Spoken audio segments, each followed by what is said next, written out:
बिस्मिल्लाहिर्रहमानिर्रहीम। अस्सलामुअलैकुम स्टूडेंट्स, हम BSN फोर्थ सेमेस्टर की सब्जेक्ट एडल्ट हेल्थ नर्सिंग पढ़ रहे हैं। एडल्ट हेल्थ नर्सिंग में हमने यूनिट 2 एंडोक्राइन नर्सिंग स्टार्ट किया हुआ है।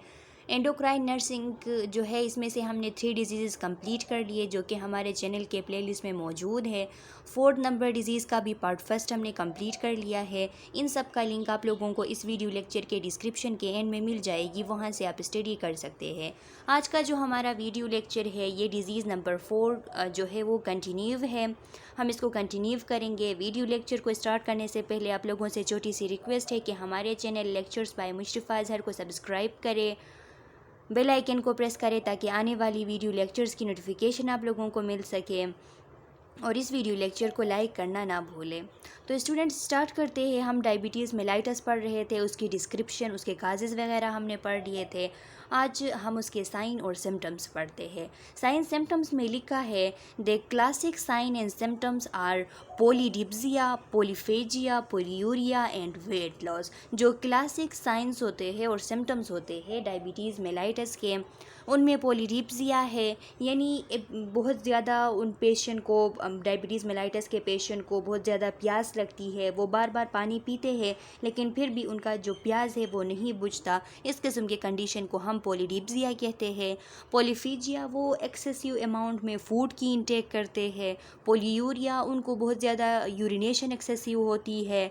वेट उनकी लॉस हो जाती है। अब वेट क्यों लॉस होती है डायबिटीज़ की वजह से? तो स्टूडेंट्स, जो इनसफिशिएंट इंसुलिन होता है, इनसफिशिएंट इंसुलिन की वजह से हमारे बॉडी के अंदर जो ब्लड में से जो ग्लूकोज़ सेल की तरफ जा रही थी और वहाँ सेल इस ग्लूकोज़ को एनर्जी के लिए, एनर्जी हासिल करने के लिए यूज़ कर रही थी, ये प्रोसेस रुक जाती है क्योंकि इनसफिशिएंट इंसुलिन है। इंसुलिन जब नॉर्मली प्रेजेंट होती है तो ये ब्लड से ग्लूकोज़ को सेल की तरफ ले जाती है और सेल एनर्जी के लिए इसे यूज़ करते हैं। तो जब इंसुलिन नहीं होता तो ग्लूकोज़ जो है वो ब्लड में ही रह जाता है, वो सेल की तरफ नहीं जा पाता। तो फिर हमारा बॉडी जो है वो एनर्जी पैदा करने के लिए हमारे पूरे बॉडी के अंदर जो फेट्स होते हैं मसल्स के अंदर, उनकी ब्रेकडाउन स्टार्ट कर देती है एनर्जी हासिल करने के लिए। तो एनर्जी हासिल करने के लिए फ़ैट की, मसल्स की जब ब्रेकडाउन स्टार्ट हो जाती है तो इसकी वजह से क्या होता है, हमारे पूरे ओवरऑल बॉडी वेट जो है इसमें रिडक्शन आ जाती है। इसलिए डायबिटीज़ की वजह से वेट लॉस होती है। Other effects may include fatigue and somnolence, यानी क्या होता है, फैटीग होता है साथ में, और उनूदगी होती है। सोमनोलेंस जो है स्टूडेंट्स, ये उनूदगी को कहते हैं। वो हमेशा इस तरह होते हैं कि उनको नींद सी आती रहती है। Diagnosis and treatment. Diagnosis may be based on symptoms of diabetes mellitus and a causal plasma glucose level greater than 200 mg per deciliter, an 8-hour fasting blood glucose level greater than 126 mg per deciliter, or a 2-hour post-load glucose level greater than 200 mg per deciliter during an oral glucose tolerance test. तो लिखा है students के diagnosis और treatment. अब diagnosis किस तरीके से की जाती है डायबिटीज़ मेलाइटस की, और ट्रीटमेंट किस तरीके से? तो डायग्नोसिस के बारे में लिखा है कि डायग्नोस तो इन पे डिपेंड करते हैं, जो डायबिटीज़ मेलाइटस के जो सिम्टम्स होते हैं इन पे, और अगर प्लाज्मा में ग्लूकोज की जो लेवल है वो अगर हम इन 8-hour fasting blood glucose level को अगर हम देखें तो वो अगर 126 mg पर डिसीलीटर से ज़्यादा हो, और रेमडम जो ब्लड शुगर है यानी आफ्टर मील जो ब्लड शुगर है वो 200 mg पर डिसीलीटर से ज़्यादा हो, और अगर हम ग्लूकोज टॉलरेंस टेस्ट कर रहे हो तो वहाँ पे क्या किया जाता है स्टूडेंट्स के, ग्लूकोज की सोल्यूशन जो है वो दी जाती है पेशेंट को, और फिर पहले ग्लूकोज की जो सोल्यूशन है वो देने से पहले ब्लड ली जाती है पेशेंट से और ग्लूकोज टेस्ट किया जाता है। फिर ग्लूकोज सोल्यूशन दी जाती है पेशेंट को, और फिर उसके ब्लड ग्लूकोज जो है वो 30 मिनट बाद, 60 मिनट बाद देखा जाता है। तो इसको हम कहते हैं ग्लूकोज टॉलरेंस टेस्ट। तो अगर ग्लूकोज टॉलरेंस करें हम तो 2 आवर में जो है 200 mg पर डिसीलीटर से अगर ज़्यादा ही रहे ग्लूकोज लेवल, तो इन सब वैल्यूज़ को मद्देनज़र रखते हुए, और सिम्टम्स जो है ये जो सिम्टम्स होते हैं जैसे कि पोलीडिप्सिया, polyphagia, polyuria, weight loss, fatigue और सोमनोलेंस, इनको मद्देनज़र रखते हुए हम डायग्नोज कर सकते हैं कि पेशेंट को डायबिटीज़ मेलाइटस है। Test must be confirmed on a subsequent day. लेकिन टेस्ट जो है उसको कंफर्म करने के लिए हमने 2-3 दिन जो है वो कंटिन्यूसली टेस्ट करने होते हैं। हम सिर्फ एक दिन टेस्ट करेंगे और इससे हम ये नहीं कहेंगे, कंफर्म नहीं करेंगे कि पेशेंट को डायबिटीज़ मेलाइटस है। हम बार बार जो है 2 दिन बाद, फिर 3 दिन बाद, इस तरह हम टेस्ट करेंगे 3-4 दिन, और फिर हम जाके कंफर्म करेंगे कि पेशेंट को डायबिटीज़ मेलाइटस है। Hemoglobin A1C level reflect the plasma glucose level during the past 2 to 3 months। एक और टेस्ट होता है स्टूडेंट जिन्हें हम कहते हैं HbA1c test, haemoglobin A1c test. तो इसकी जो लेवल होती है वो प्लाज्मा ग्लूकोज लेवल 2 महीने पहले, 3 महीने पहले कैसी थी पेशेंट की, ये बताती है। तो डायबिटीज़ मेलाइटस को कंफर्म करने के लिए हम HbA1c टेस्ट भी करते हैं। HbA1c टेस्ट से भी अगर कंफर्म हो जाए कि 2 महीने पहले, 3 महीने पहले भी इस पेशेंट की जो प्लाज्मा है उसमें ब्लड ग्लूकोज लेवल हाई थी, तो फिर जाके हम इसको डायग्नोसिस कंफर्म करते हैं कि पेशेंट को डायबिटीज़ मेलाइटस है। अब अगर हम ट्रीटमेंट देख ले तो ट्रीटमेंट के गोल पहले हम जानते हैं कि ट्रीटमेंट अगर हम करते हैं तो हमारे ट्रीटमेंट का मकसद क्या होता है। The first goal of treatment is to maintain a normal blood glucose level through oral anti diabetic और insulin therapy, diet control and physical activity. See treatment for diabetes mellitus, page 248। तो लिखा है students के first goal जो होता है treatment का वो ये होता है कि हमने जो ग्लूकोज लेवल है ब्लड में वो नॉर्मल पर लाना है, यानी हमने नॉर्मल ब्लड ग्लूकोज लेवल जो है वो मेंटेन करनी है। किस तरीके से मेंटेन करनी है, या तो हमने ओरल एंटी डायबिटिक ड्रग देने हैं, या फिर हमने इंसुलिन थेरेपी करनी है, हमने साथ में डाइट कंट्रोल भी करना है और फिज़िकल एक्टिविटी भी साथ में करनी है। ये हम आगे जाके आगे के पेज में जब हम ट्रीटमेंट जो है वो डिटेल से डिस्कस करेंगे तो वहाँ पे आप जान लेंगे।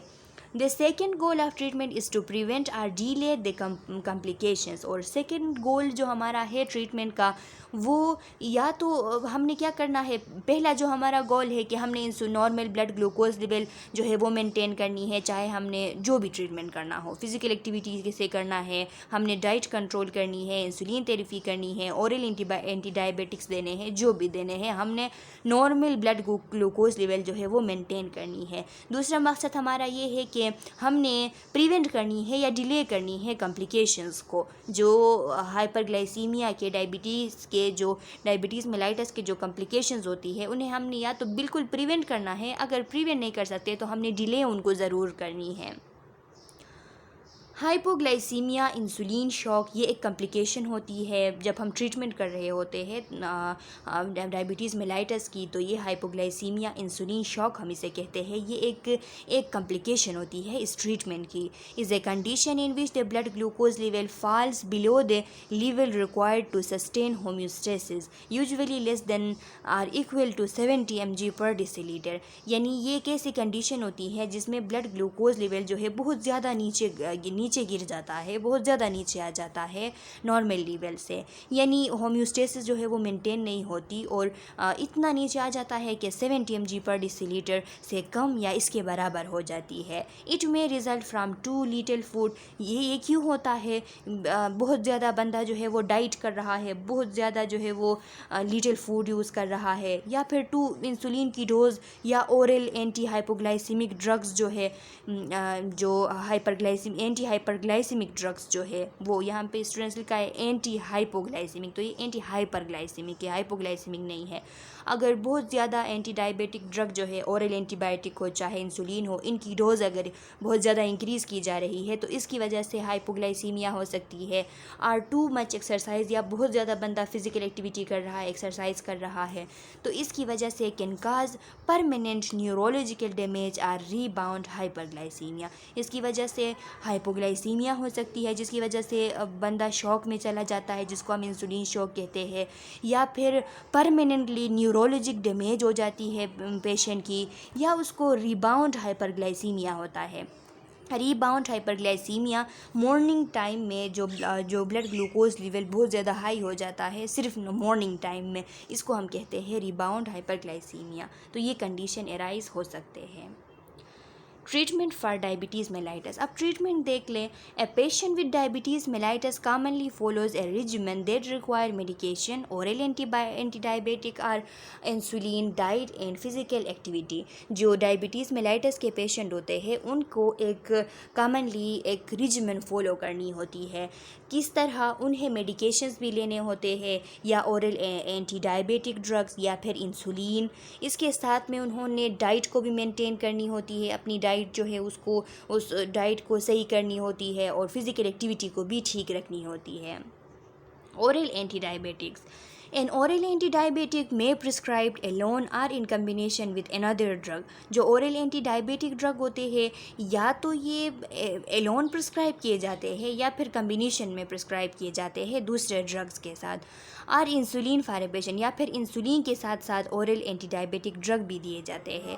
For a patient with type 2 diabetes mellitus, उस पेशेंट के लिए जिनको टाइप 2 डायबिटीज़ मेलाइटस हो। A sulfonylurea such as acetohexamide, chlorpropamide, ग्लाइमेपाइराइड,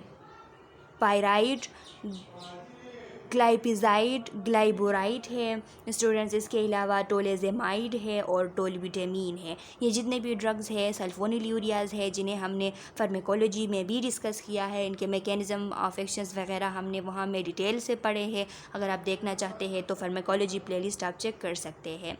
Works by stimulating the pancreas to release insulin but doesn't lead to hypoglycemia। ये जो drugs होती है ये पेंक्रियाज को स्टिमुलेट करती है और पेंक्रियाज से इंसुलिन की रिलीज़ करवाती है, लेकिन इनकी वजह से हाइपोग्लाइसीमिया नहीं होता है। Metformin a biguanide work by reducing the production of glucose in the liver. ये जो दूसरे ड्रग्स है जो कि बिगोनाइट के क्लास से ताल्लुक़ रखता है मेटफॉर्मिन, ये क्या करता है, ये लीवर में जो ग्लूकोज की प्रोडक्शन होती है, जो ग्लूकोनियोजेनेसिस होती है, उसको रिड्यूस करता है, making the tissue more sensitive to insulin. और इंसुलिन के लिए हमारे बॉडी में जो टिश्यूज़ होते हैं उनको भी मोर सेंसिटिव बनाता है। द ड्रग में काज हाइपोग्लाइसीमिया, लेकिन इस ड्रग की वजह से बिगोनाइट का जो मेंबर है मेटफॉर्मिन, इसकी वजह से में भी हाइपोग्लाइसीमिया हो सकती है। Acarbose and meclitol alpha glucosidase inhibitors reduce glucose level by interfering with glucose absorption in the small intestine। Acarbose है और मिक्लिटोल है, ये अल्फ़ा ग्लूकोसिडेज इनहिबिटर्स होते हैं। ये ड्रग्स जो है इनका काम ये होता है कि ये ग्लूकोज के लेवल को रिड्यूस करते हैं। किस तरीके से, ये जाके स्मॉल इंटेस्टीन में ग्लूकोज की जो एब्जॉर्प्शन हो रही होती है उस एब्जॉर्प्शन के साथ इंटरफियर करते हैं और एब्जॉर्प्शन की जो लेवल होती है उसको रिड्यूस करते हैं। When used alone this drug do not cause hypoglycaemia. इनको अगर एलोनली यूज़ किया जाए तो ये हाइपोग्लाइसीमिया काज नहीं करती। रिपेग्लिनाइड ए बेंजोइक एसिड डिराइवेटिव। रिपेग्लिनाइड जो है ये एक बेंजोइक एसिड डिराइवेटिव है, ये भी एक ड्रग है, एंटी डायबिटिक है। इसका काम ये होता है कि ये stimulate beta cells to produce insulin. ये बीटा सेल्स को स्टिमुलेट करती है और वहाँ से इंसुलिन की प्रोडक्शन करवाती है। Because the drug is quickly metabolised and is short acting, क्योंकि ये ड्रग जो है क्विकली मेटाबोलाइज होती है और ये शॉर्ट एक्टिंग भी है, तो इस वजह से it's less likely to cause hypoglycaemia. तो ये इतनी इसकी जो है इतनी एक्टिविटी नहीं होती कि ये हाइपोग्लाइसीमिया काज कर सके, तो ये इतना ज़्यादा हाइपोग्लाइसीमिया काज नहीं करती। इंसुलिन थेरेपी में be prescribe for other diabetic patient. दूसरे जो डायबिटिक पेशेंट्स होते हैं उनके लिए में भी इंसुलिन थेरेपी प्रिस्क्राइब की जा सकती है। Regular insulin is short acting with an onset of 30 to 60 minutes. जो रेगुलर इंसुलिन होता है वो शॉर्ट एक्टिंग होता है और उसकी जो ऑनसेट होती है वो 30 to 60 मिनट में अपना एक्शन जो है वो स्टार्ट कर लेती है। A peak of 1 to 5 hours, और 1 to 5 आवर्स में ये अपने पीक लेवल तक पहुंच जाती है हमारे ब्लड प्लाज्मा में। And duration of 6 to 10 hours, और इसकी हमारे बॉडी के अंदर जो ड्यूरेशन होती है वर्किंग की वो 6 to 10 आवर्स होती है। लिस्प्रो जो कि ह्यूमेलॉग नाम से आता है और एस्पर्ट जो है नोवोलॉग के नाम से आता है, आर रैपिड एक्टिंग इंसुलिन्स। ये रैपिड एक्टिंग इंसुलिन्स होते हैं with an onset of 5 to 25 minutes. ये अपना एक्शन 5 to 25 मिनट्स में स्टार्ट कर लेते हैं और ये अपने पीक लेवल में 30 to 90 मिनट में अपने पीक लेवल को पहुंच जाते हैं ब्लड प्लाज्मा में and A duration of 2 to 5 hours, और उनकी जो हमारे बॉडी के अंदर ड्यूरेशन होती है वर्किंग की वो 2 to 5 आवर्स होती है। ये चीज़ें आपने याद रखनी है स्टूडेंट्स, इनसे MCQs बन सकते हैं। Neutral protamine, hydrone and PHR lenti-insulin is used for intermediate acting therapy। ये जो NPH है जिसे हम लेंटी इंसुलिन भी कहते हैं, ये इंटरमीडिएट एक्टिंग ड्रग है, इंटरमीडिएट एक्टिंग इंसुलिन है।